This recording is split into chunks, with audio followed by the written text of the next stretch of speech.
Good morning. Well, it is 28 degrees to get your day started. Weather is the big news story right now, all over the news. Big winter storm coming this weekend.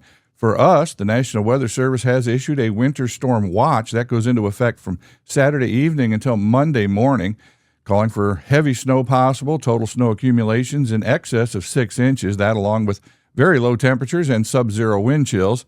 In the southeastern U.S., they're looking to get hit with a heck of an ice storm. We have calls starting at my day job this afternoon to prepare for the possible impacts of the storm through the southeast, where they're not really prepared for it.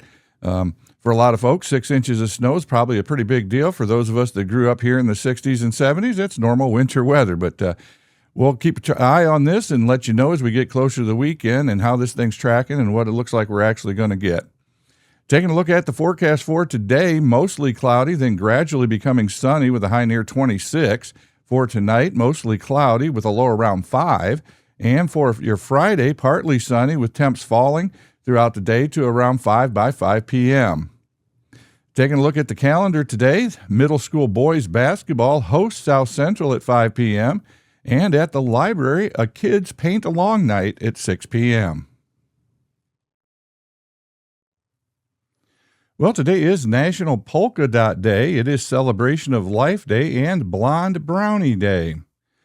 Taking a look at some history, in 2010, struggling with the ratings, Conan O'Brien left The Tonight Show after hosting his last episode of the late-night television program.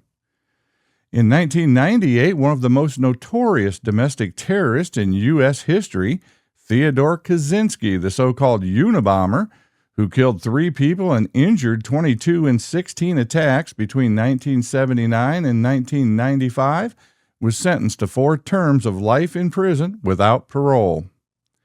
And in 1992, serving as a payload specialist aboard the Discovery Space Shuttle, Roberta Bondar became the first Canadian woman and the first neurologist to travel in space.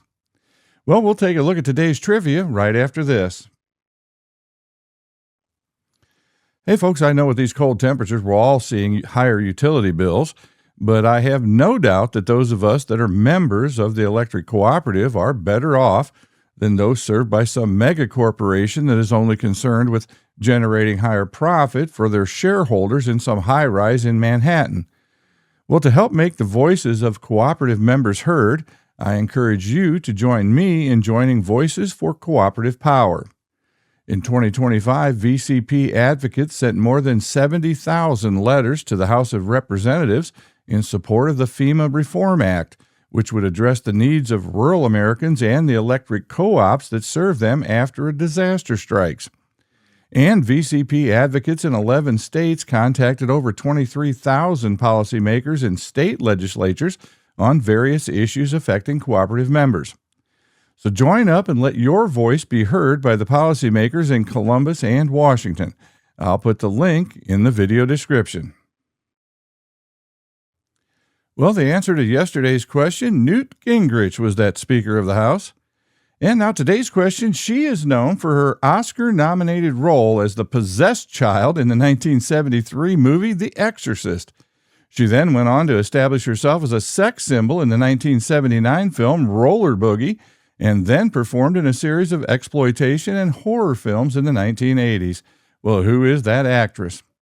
Well, that is your morning update. I hope you have a great day. Stay safe out there. I am Steve, and as always, I thank you for spending some time with me.